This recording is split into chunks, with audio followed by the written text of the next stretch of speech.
Hello friends, welcome to editorial analysis by simplified civil services.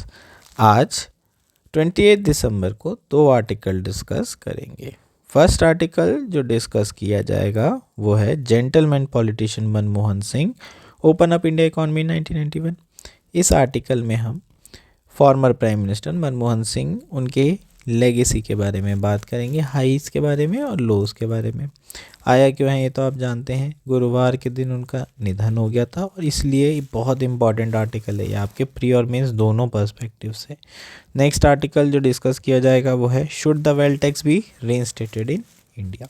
Wealth tax होता क्या है, क्या वेल्थ टैक्स दोबारा से लगाना चाहिए, कब एबॉलिश किया गया था पहली बार, कब लगाया गया था पहली बार, ये सारे फैक्चुअल चीज़ें प्लस ओपिनियन बेस्ड चीज़ें भी आपको इस आर्टिकल में डिस्कस की जाएगी। अगर आपको हमारा एनालिसिस पसंद आ रहा है तो प्लीज़ लाइक करें, कमेंट करें, शेयर करें एंड सब्सक्राइब करें। अगर आपको इसकी पीडीएफ चाहिए द हिंदू की तो आप हमारा टेलीग्राम चैनल भी ज्वाइन कर सकते हैं, जिसकी लिंक आपको नीचे प्रोवाइड की गई होगी। मोर पे क्लिक करेंगे तो लिंक पर डायरेक्टली क्लिक करके आप टेलीग्राम चैनल ज्वाइन कर पाएंगे, या सिंप्लीफाइड सिविल सर्विस आप डायरेक्टली सर्च भी करेंगे तो भी हम आपको मिल जाएंगे। आइए शुरू करते हैं हमारा एनालिसिस। हमारा फर्स्ट आर्टिकल है gentleman politician Manmohan Singh open up India economy in 1991। Article the Hindu में आया है GS4। एथिक्स मेंस के पर्सपेक्टिव से काफ़ी इम्पॉर्टेंट आर्टिकल है, ऐसे के पर्सपेक्टिव से भी इक्वली इम्पॉर्टेंट आर्टिकल है। प्रीलिम्स में भी आपको मनमोहन सिंह एरा से ज़रूर क्वेश्चन पूछे जा सकते हैं, LPG रिफॉर्म से भी रिलेटेड क्वेश्चन आपको पूछे जा सकते हैं। ऑलरेडी हमें पता है कंटेक्स्ट क्या है। Farmer prime minister Manmohan Singh 92 वर्ष की उम्र उनकी हो चुकी थी और थर्सडे को उनका निधन हुआ है। सो उनकी यहाँ पर लेगेसी के बारे में बात करेंगे, उनके कार्यकाल के हाई और लोस के बारे में चर्चा करेंगे।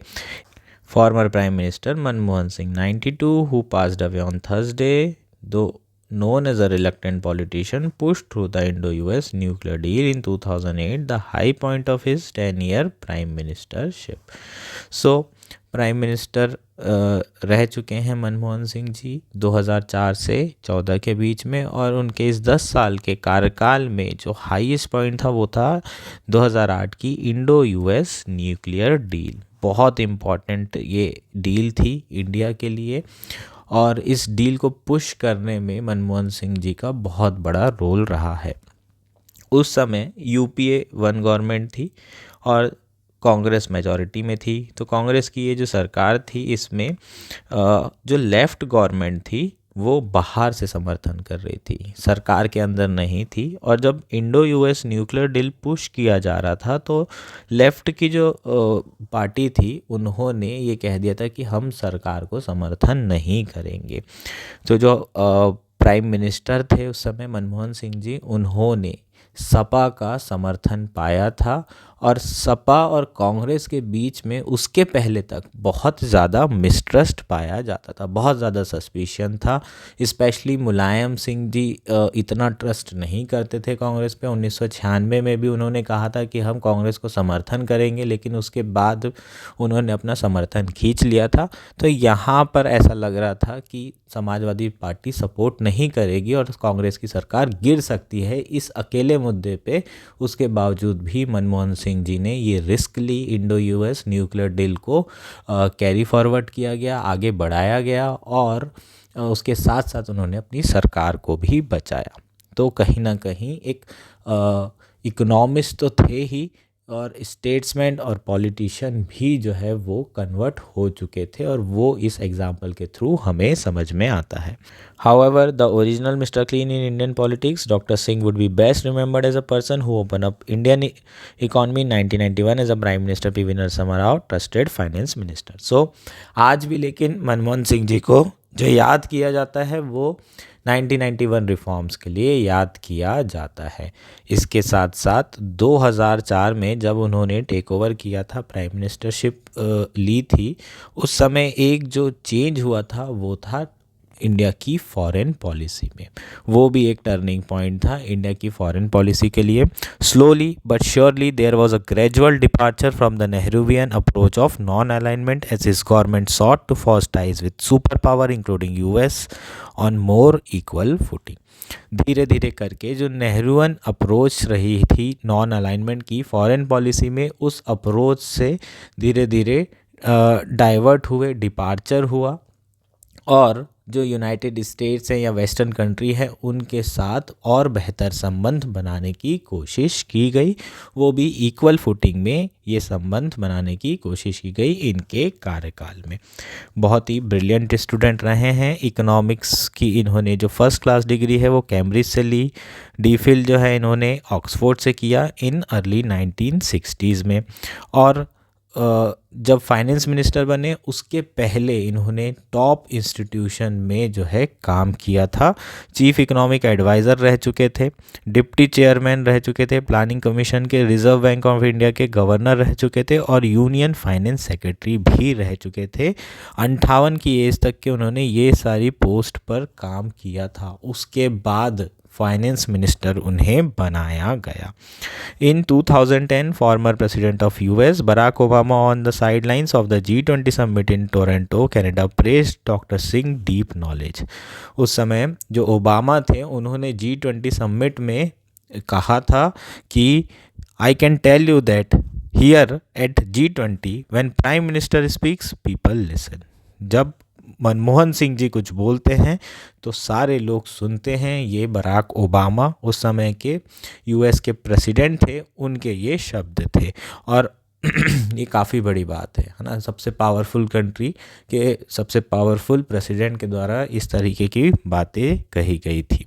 नेक्स्ट अगर हम बात करें, जब ये सारी चीज़ें हो रही थी तो उस समय है ना UPA 2 के दौरान जो डोमेस्टिक पॉलिटिक्स थी वहाँ पर डॉक्टर मनमोहन सिंह की इमेज काफ़ी ज़्यादा ख़राब हो रही थी। जैसे कि बहुत सारे स्कैम्स के उन पर आरोप लगाए गए। 2G स्पेक्ट्रम एलोकेशन में, कोल ब्लॉक एलोकेशन में, कॉमनवेल्थ गेम्स में भी करप्शन हुए। तो उनकी जो सरकार थी उनके ऊपर बहुत ज़्यादा आरोप लगाए गए करप्शन के। इन्फ्लेशन बढ़ रहा था, प्राइस राइज जो है बहुत ज़्यादा परेशान किया हुआ था कॉमन मैन को, और कॉरपोरेट परेशान थे पॉलिसी पैरालिसिस से अंडर डॉक्टर सिंह। सो UPA 1 तो बहुत अच्छा कार्यकाल था, लेकिन UPA 2 से प्रॉब्लम होना शुरू हो गई थी इकॉनमी में भी, और उनकी पॉलिटिक्स भी कहीं ना कहीं डगमगाना शुरू हो गई थी। In September 2013, while Dr. Singh was on official visit to US, the Congress Vice President Rahul Gandhi public disapproval of the controversial ordinance prompted BJP veteran L.K. Advani to reiterate his charge that Dr. Singh was the weakest prime minister ever। BJP ने उन्हें ये भी कहा कि ये remote control prime minister हैं और जो एक्चुअल में चला रही है कंट्री वो सोनिया गांधी हैं। 2013 में एक इंसिडेंट हुआ था जब उस समय doctor Manmohan Singh US visit पर गए हुए थे। तो एक ऑर्डिनेंस लेकर आया जा रहा था, किसके द्वारा? मनमोहन सिंह जी के द्वारा। और इस ऑर्डिनेंस को फाड़ दिया था राहुल गांधी ने। पार्लियामेंट में ये चीज़ें की गई थी, अपने ही सरकार के अगेंस्ट में इस तरह के स्टेप उन्होंने लिया था। तब बीजेपी में L.K. आडवाणी जी ने कहा था कि मनमोहन सिंह भारत के सबसे कमज़ोर प्राइम मिनिस्टर हैं। But there was evidence to argue the opposite as well. पर ऐसा कहना सही नहीं होगा, क्योंकि ऐसे कई एविडेंस हैं जो कि इसके अपोजिट में भी दिए जा सकते हैं। ही went ahead with a nuclear deal in 2008 against the party chief wish and risk the survival of his government. 2008 की जो न्यूक्लियर डील थी वो सोनिया गांधी के विशेष के अगेंस्ट में जाकर की गई और उनकी खुद की सरकार को भी उन्होंने खतरे में डाला। The left parties had made it clear that they would withdraw political support to doctor Singh if he went ahead with the nuclear deal. So अभी हमने डिस्कस किया था कि लेफ्ट ने तो सपोर्ट करने से मना कर दिया था। उसके बाद जब सेकंड टाइम वो जीते तो मीडिया ने उन्हें हीरो बताया। मेन स्ट्रीम मीडिया ने कहा सिंह इज किंग, और ये टर्म भी कॉइन किया गया कि उन्हीं की वजह से ये इलेक्शन जीता गया है।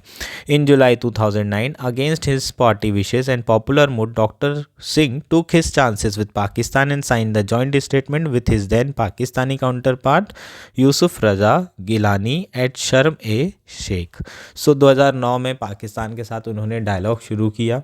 पार्टी के लोग नहीं चाहते थे, फिर भी उन्होंने ये डायलॉग शुरू किए, जॉइंट स्टेटमेंट भी साइन किया। इसके अलावा many strategists had question the statement that club India demand to bring perpetrator of 2016-11 attack with Pakistan concerns over terrorism in Balochistan, but the prime minister was convinced of the need to carry forward the composite dialogue process. So कई सारे ऐसे strategies थे जो India Pakistan के joint statement को question कर रहे थे, जिसमें इंडिया की जो डिमांड थी कि 26/11 के जो सूत्रधार थे, परपिचेटर्स थे, उन्हें इंडिया लेकर आया जाए। वहीं पाकिस्तान का जो कंसर्न था बलूचिस्तान टेररिज्म पे, इन दोनों को क्लब किया गया था, जिससे बहुत सारे लोग खुश नहीं थे। लेकिन प्राइम मिनिस्टर कन्विंस थे कि उन्हें ये जो डायलॉग चल रहा है उसे कैरी फॉरवर्ड करना है और कंपोजिट डायलॉग प्रोसेस को आगे बढ़ाना है। सो ये जो है ऐसे कुछ इवेंट्स हैं जो कि हमें बताते हैं कि उन्होंने, है ना, पार्टी विशेष के अगेंस्ट में जाकर, सोनिया गांधी जी के अगेंस्ट में जाकर के काम किया था। उसके बाद जब करप्शंस हुए तो उसके बाद आंदोलन हुआ, अन्ना हजारे आंदोलन हुआ, और उसके बाद 2014 में जो कांग्रेस सरकार थी वो गिर गई, है ना, कांग्रेस हार चुकी थी 2014 में, और उसके बाद जो प्राइम मिनिस्टर बने वो नरेंद्र मोदी जी बने। लेकिन 2014 जनवरी की एक प्रेस कॉन्फ्रेंस में उन्होंने एक चीज़ कही थी जो आज भी बहुत सारे लोग एग्री करेंगे। I honestly believe that history will be kinder to me than the contemporary media और for that matter the opposition parties in parliament. उनके ये जो लाइन थी और वो आज भी बहुत सारे लोग रियलाइज़ कर रहे हैं कि बिल्कुल ये एकदम सही बात था कि हिस्ट्री उनके लिए बहुत ज़्यादा काइंडर होगी जितनी अभी जो कंटेम्प्रेरी मीडिया या अपोजिशन के लोग हैं। क्यों? क्योंकि उन्हें बहुत बेहतर तरीके से जज किया जाएगा, उनकी लेगेसी को, और अच्छे से लोग समझेंगे कि उन्होंने कौन सा डिसीज़न लिया, क्यों लिया, वो कितने वीक थे और कितने स्ट्रांग थे, ऐसा उनका मानना था, और ये एकदम सच बात है। सो ये आपका आर्टिकल हो जाएगा। होपफुली ये आर्टिकल आप लोगों को क्लियर हो गया है। Should the wealth tax be reinstated in India? यह आर्टिकल द हिंदू में आया है। GS3 मेंस के पर्सपेक्टिव से काफ़ी इम्पॉर्टेंट आर्टिकल है, प्रीलिम्स के पर्सपेक्टिव से भी इक्वली इम्पॉर्टेंट है, और इंटरव्यू के पर्सपेक्टिव से भी बहुत ज़्यादा इम्पॉर्टेंट आर्टिकल है। इस आर्टिकल के थ्रू हम लोग मेंस का एक आंसर भी तैयार कर सकते हैं। Should wealth tax be brought back to address inequality in India? Inequality को जो इंडिया में बढ़ रही है उसको एड्रेस करने के लिए क्या वेल्थ टैक्स को दोबारा वापस लगाया जाना चाहिए? तो वेल्थ टैक्स होता क्या है, पहले ये देख लेते हैं बेसिक कंसेप्ट, उसके बाद फिर आर्टिकल डिस्कस कर लेंगे। So wealth tax is levied on the net market value of various asset. ठीक, net market value of various asset. अब ये एसेट कुछ भी हो सकते हैं, which is own by individual, cash हो सकता है, बैंक डिपॉजिट हो सकते हैं, शेयर हो सकते हैं, फिक्स्ड एसेट हो सकते हैं, personal car, real property, real estate, anything. So ये आपका वेल्थ टैक्स कहलाएगा। इसका प्राइमरी ऑब्जेक्टिव क्या है? To target unproductive and non essential asset. Non essential asset क्या होंगे? गोल्ड होगा या फिर लैंड होगी। अगर लैंड का आप खरीदते हैं और उस पर फैक्ट्री लगाते हैं तो लैंड प्रोडक्टिव एसेट बन जाएगी, लेकिन अगर आपने इन्वेस्ट करके रखा है, लैंड पड़ी हुई है, उसका कोई यूज़ नहीं हो रहा है, तो लैंड जो है अनप्रोडक्टिव आपका एसेट कहलाएगी। सो ये सारे जो आप फालतू के इन्वेस्टमेंट कर रहे हैं सरकार के हिसाब से अनप्रोडक्टिव इन्वेस्टमेंट है, तो इसके ऊपर जो है टैक्स लगाया जाने की बात की जा रही है, इसे ही हम वेल्थ टैक्स बोलते हैं। ठीक, बहुत सारी कंट्रीज़ में वेल्थ टैक्स, जैसे कि फ्रांस है, पुर्तगाल है, स्पेन है, US है, ये कंट्रीज़ ऐसी जहाँ पर वेल्थ टैक्स लगाया जाता है। इंडिया की बात करते हैं। इंडिया में भी 1957 में वेल्थ टैक्स इंट्रोड्यूस किया गया था कैल्डोर कमेटी की रिकमेंडेशन के बाद, और एक्ट लेकर आए थे वेल्थ टैक्स एक्ट। इस समय जो टैक्स लगाया जा रहा था वो 30 लाख से ऊपर की इनकम वालों पे 1% टैक्स लगाया जा रहा था उनकी अर्निंग पे। 2015 में नरेंद्र मोदी गवर्नमेंट आई, तब उन्होंने इस टैक्स को अबॉलिश किया। कहा कि भाई इसमें जो कंप्लायंस बर्डन है, जो एडमिनिस्ट्रेटिव कॉस्ट है, वो बहुत हाई थी, इतना तो इससे रेवेन्यू भी नहीं आ रहा था। इसकी जगह सरचार्ज लगाया गया, किसके द्वारा? नरेंद्र मोदी गवर्नमेंट के द्वारा, NDA 1 गवर्नमेंट में। और उस समय जो सरचार्ज लगाया, इंडिविजुअल की इनकम अगर 1 करोड़ से अधिक है तो उनके ऊपर 12% जो है सरचार्ज उन्हें देना होगा। अगर कंपनी है, कॉरपोरेट कंपनी, और उनकी इनकम 10 करोड़ से अधिक है तो उन्हें भी 12% सरचार्ज देना पड़ेगा। सो ये जो है सरचार्ज लगाया गया है सरकार के द्वारा 2015 में। अभी यहाँ पर जो क्वेश्चन उठ रहे हैं वो ये कि क्या इंडिया में वेल्थ टैक्स को दोबारा लाने की ज़रूरत है, चूँकि इनइक्वालिटी बहुत तेज़ी से बढ़ रही है। तो कॉन्टेक्स्ट देख लेते हैं, उसके बाद दो लोगों के व्यूज़ हैं यहाँ पर, एक जो है फेवर में है, एक अगेंस्ट में, तो दोनों आर्गूमेंट्स आपको मिल जाएंगे। At a recent panel discussion in New Delhi, French economist Thomas Piketty suggested that a wealth inheritance tax be imposed on super rich in India, which in turn could fund health and education. So recently एक discussion हुआ है new Delhi में, एक recent panel discussion था जिसमें France के जो economist हैं थॉमस पिकेटी, उन्होंने सजेस्ट किया कि इंडिया में वेल्थ इनहेरिटेंस टैक्स लगाने की ज़रूरत है, जो कि सिर्फ सुपर रिच लोगों पर लगाना चाहिए। इससे जो रेवेन्यू आएगा उससे हम हेल्थ और एजुकेशन सेक्टर में इन्वेस्ट कर सकते हैं और इंडिया की ह्यूमन कैपिटल डेवलप कर सकते हैं। वहीं इंडिया के जो चीफ इकोनॉमिक एडवाइज़र हैं अनंथा नागेश्वरन, उन्होंने इस आइडिया को अपोज किया है। कहा है कि अगर ज़्यादा हम टैक्स लगाएंगे तो जो फंड है, कैपिटल, वो आउटफ्लो होने लगेगा। ज़्यादा टैक्स रहेगा तो लोग इवेट करेंगे, और इवेट करने के लिए वो अपनी जो कैपिटल है वो या तो कहीं और अपनी कंपनी लेके चले जाएंगे, शिफ्ट कर देंगे, या फिर वो पैसा जो है किसी और माध्यम से देश के बाहर चला जाएगा। सो अननेसेसरली मनी जो है बाहर जाएगा, तो ऑब्वियस है कि इंडिया, वो पैसा कहीं ना कहीं इंडिया में रहता तो इन्वेस्ट करते रखा रहता, कभी ना कभी तो प्रोडक्टिव चीज़ों में भी इन्वेस्ट होता, तो वो हमारी जो GDP है उसको बढ़ाने के काम आता, लेकिन वो तो बाहर चला जाएगा।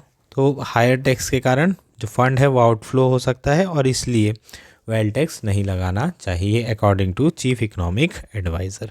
ना यहाँ सवाल पूछा गया है दो लोगों से, राहुल मेनन से पूछा गया है जो कि एसोसिएट प्रोफेसर हैं, और अजय शाह से जो कि सीनियर फेलो, रिसर्च फेलो हैं और को फाउंडर हैं XKDR फोरम में। ठीक, सो अब देख लेते हैं। सबसे पहले, is it a good idea to reintroduce a wealth tax in India? क्या ये एक अच्छा आइडिया है कि वेल्थ टैक्स को इंट्रोड्यूस किया जाए इंडिया में? So there are two kind of difficulty in imposing the wealth tax. First, how are you going to measure the wealth of a person? If a government says that the measurement of the wealth is the value of the asset of person that held in a liquid assets like equity or debt, then people will get a strong bias in favor of holding assets like real estate and gold. तो सबसे बड़ा जो problem है वो ये है कि भाई आप वेल्थ को मेजर कैसे करोगे पर्सन की? तो हो सकता है कि सरकार ये करे कि जितने भी लिक्विड एसेट्स हैं, है ना, जो भी फाइनेंशियल एसेट्स हैं आपके, आपका जो कैश है, इक्विटी है, डेट है, ये सारी चीज़ें क्या होगी, इस पर टैक्स लगाया जाएगा। तो ऐसे में क्या करेंगे लोग, रियल इस्टेट और गोल्ड ज़्यादा खरीदने लग जाएंगे, which is bad, which is unproductive asset. जो आपके इक्विटीज़ हैं और डेट हैं वो तो फिर भी प्रोडक्टिव एसेट्स हैं, क्योंकि इक्विटी और डेट पे जाता है तो किसी कंपनी को पैसा मिलता है, वो रेस करते हैं मनी, और वही पैसे को, है ना, वो रेस करके अपने जो कंपनी है उसके एक्सपांशन में या अलग अलग जगह पर उसे यूज़ कर सकते हैं। सो वो तो प्रोडक्टिव है, और हम अनप्रोडक्टिव में जा सकते हैं। सो ये एक बहुत बड़ा इशू है कि एक्चुअल में वेल्थ टैक्स को मेजर कैसे किया जाए।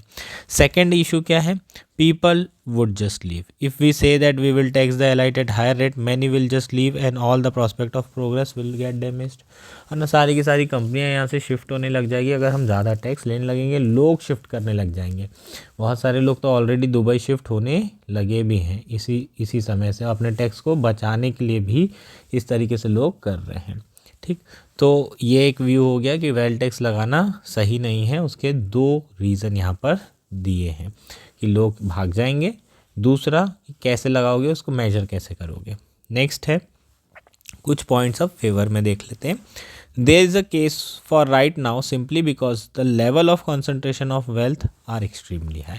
तो एक जो इम्पॉर्टेंट कारण है वो है कि इनइक्वालिटी यार बहुत बढ़ रही है, कॉन्सेंट्रेशन ऑफ वेल्थ बहुत ज़्यादा एक्सट्रीमली इंक्रीज़ हो गया है, और ये एक फंडामेंटल डेवलपमेंटल प्रॉब्लम है। ये कोई मॉरल इशू नहीं है, ये एक डेवलपमेंटल प्रॉब्लम है, क्योंकि इनइक्वालिटी अगर बढ़ेगी तो it reduces capability and opportunities for many people. बहुत सारे लोगों के लिए जो अपॉर्चुनिटीज़ है वो ख़त्म कर देती है अगर कॉन्सेंट्रेशन ऑफ वेल्थ होगा। बहुत ज़्यादा कुछ लोग रहेंगे जो रिच रहेंगे, जैसे कि आपने देखा भी होगा हर बिज़नेस में आपको कुछ ही कॉन्ग्लोमरेट्स दिखेंगे जो बहुत रिच लोग हैं, बाकी लोग आ ही नहीं पाएंगे, तो मोनोपोली रहेगी तो बाकी लोग है ना अच्छे, उनको अपॉर्चुनिटी नहीं मिल पाएगी अगर बहुत ज़्यादा मोनोपोलाइज्ड रहेगा मार्केट। तो और मोनोपोली रहेगी तो ऑब्वियसली जो कंज्यूमर है उनके लिए भी नुकसान, क्योंकि हाई प्राइसेस रह सकते हैं, कंपटीशन रहेगा नहीं।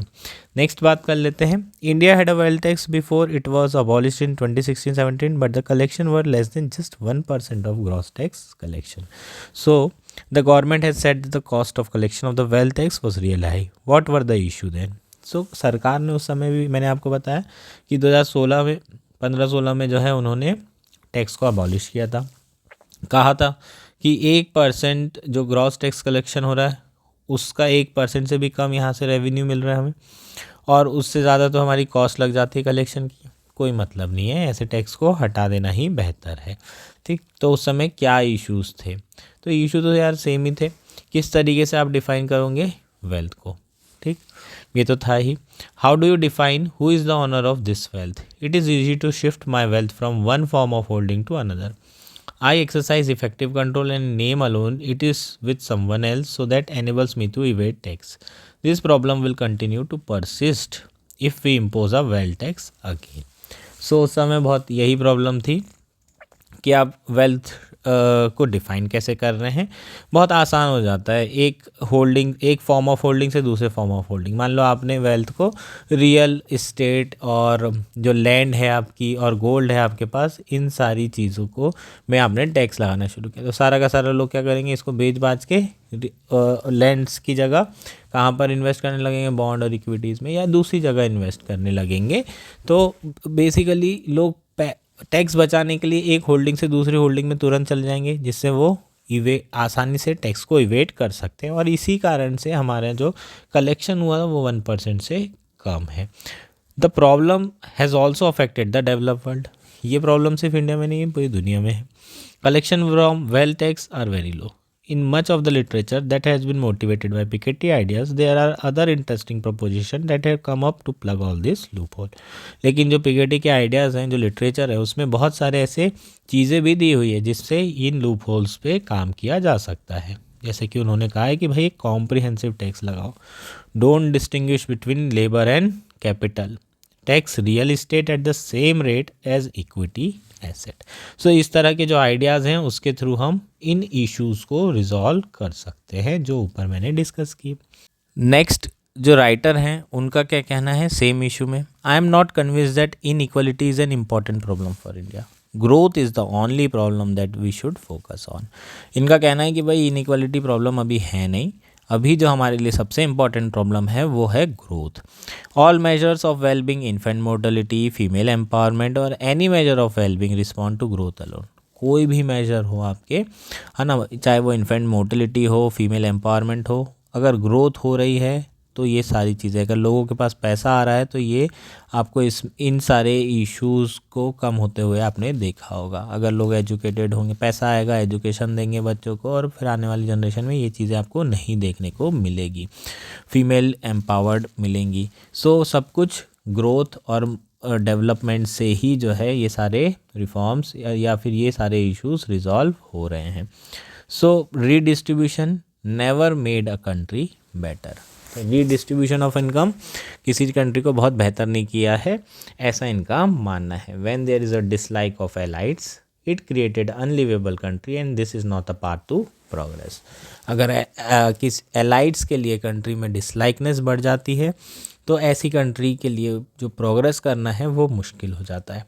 We have really got to tap down this rhetoric and get back to more Gandhian approach. Let's live together, make a good country. This is about building prosperity rather than getting into warfare about distribution. इनका ये कहना है कि भाई जो गांधी जी कह रहे हैं कि सब कैपिटलिस्ट और वर्कर सब एक साथ मिलके रहें और इस कंट्री को महान बनाएं, और यहाँ पर जो फोकस है वो प्रॉस्पेरिटी को बिल्ड करने में है। वेलफेयर ज़रूरी है ऑब्वियसली, लेकिन रीडिस्ट्रीब्यूशन एक स्तर पर और एक लेवल तक ही करना होगा। अदरवाइज़ अगर जो इनकम है वो नहीं जनरेट होगी तो डिस्ट्रीब्यूशन कैसे होगा। तो हमें ये भी याद रखना होगा कि इनकम का जनरेशन भी उतना इम्पॉर्टेंट है, उसके बाद एक स्तर तक ही आप उसे रीडिस्ट्रीब्यूट कर सकते हैं। चीज़ें क्लियर हैं। नेक्स्ट क्या बोल रहे हैं question. Piketty work was based on data on income tax, consumption, wealth, national accounts and rich list which might have issues but these are not India specific. How can we address this problem of data issues to get better approximation of inequality?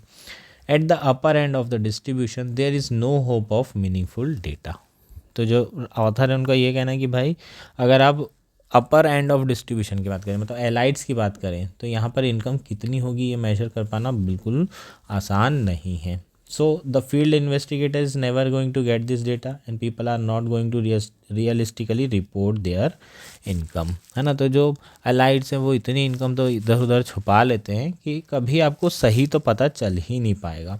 Household survey data really does not capture the upper end of distribution. I don't know any other way to improve the data. Household survey से तो नहीं पता चलने वाला है कि भाई जो डिस्ट्रीब्यूशन है इनकम का वो कितना है।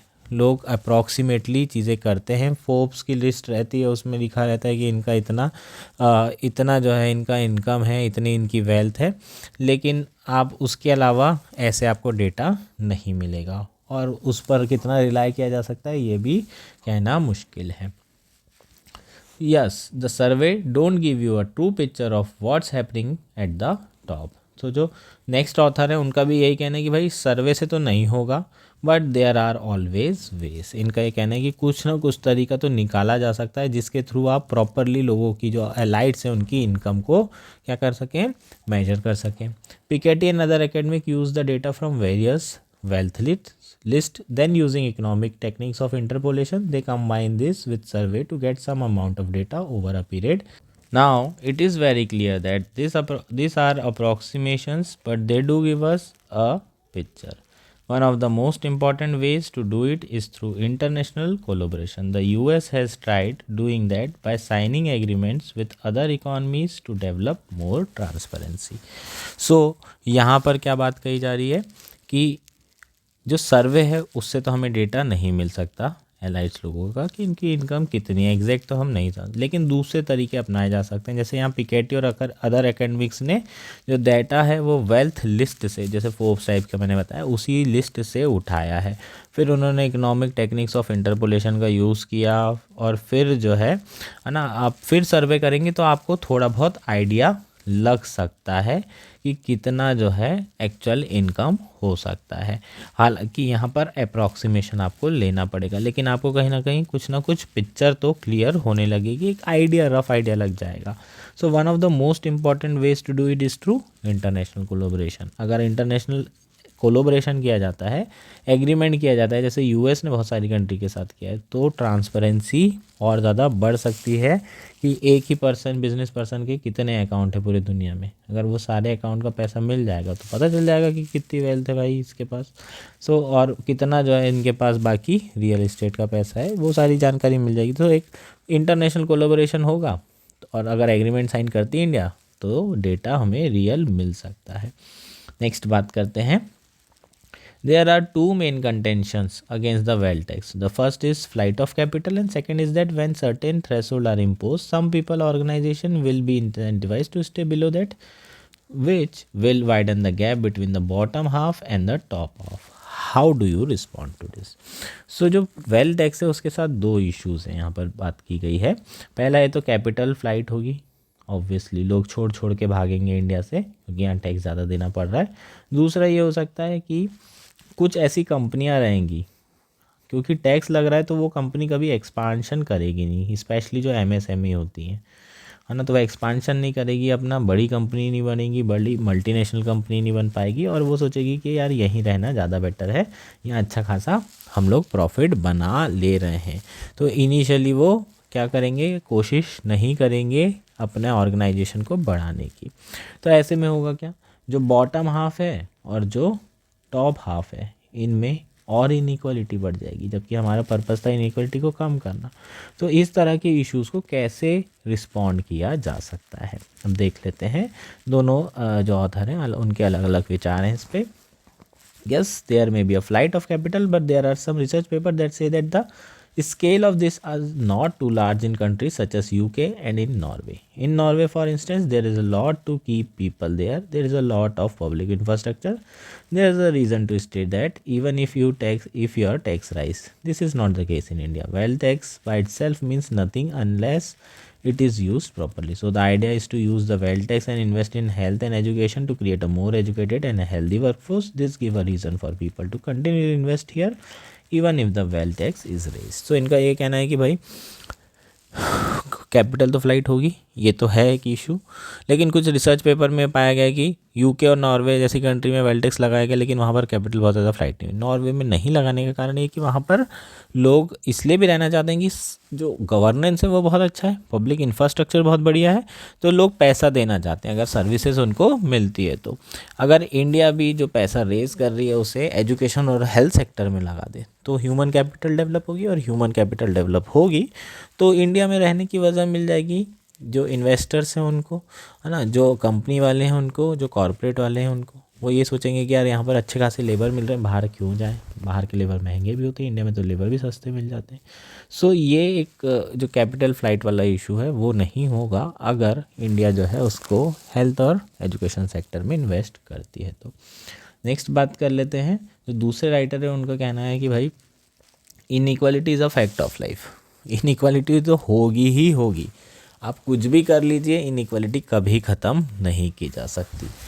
Finally I want to come to this idea that we should impose a wealth tax because it can be use for say health और education. This is wrong. It is fundamental feature of public finance that you have to complete decoupling of expenditure and revenues. So इनका ये कहना है कि ये तो बहुत ही जो पब्लिक फाइनेंस का एक इम्पॉर्टेंट फीचर है कि आपको एक्सपेंडिचर और रेवेन्यू को टाई नहीं करना है, उसे अलग अलग रखना है, डीकपलिंग रखनी है.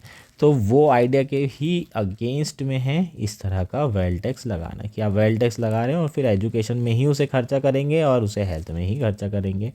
I am disappointed that Piketty, a scale economist, does not get this. We ask ourselves, what are the good uses of public money? And basically, they are public goods.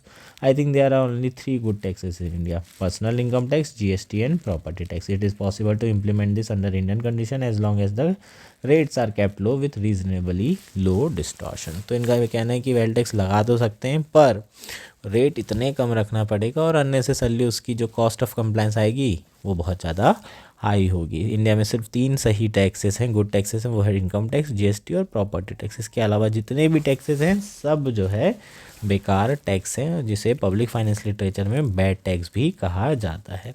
तो इनका सिंपल सा idea है कि भाई public finance में एक clear cut कहा गया है, उसके प्रिंसिपल्स हैं कि एक्सपेंडिचर और रेवेन्यू को आपको डीकपल करके रखना है. जो कि आप प्रेजेंट में जो चीज़ें बताई जा रही है वेल्थ टैक्स के साथ में हम ये बोल रहे हैं एजुकेशन और हेल्थ में इन्वेस्ट करेंगे, वो बिल्कुल गलत है. ठीक, तो ये आपका कंप्लीट आर्टिकल हो जाएगा. इसमें अगर कुछ इशू है तो आप पूछ सकते हैं. That's it for today. Thank you and enjoy your day.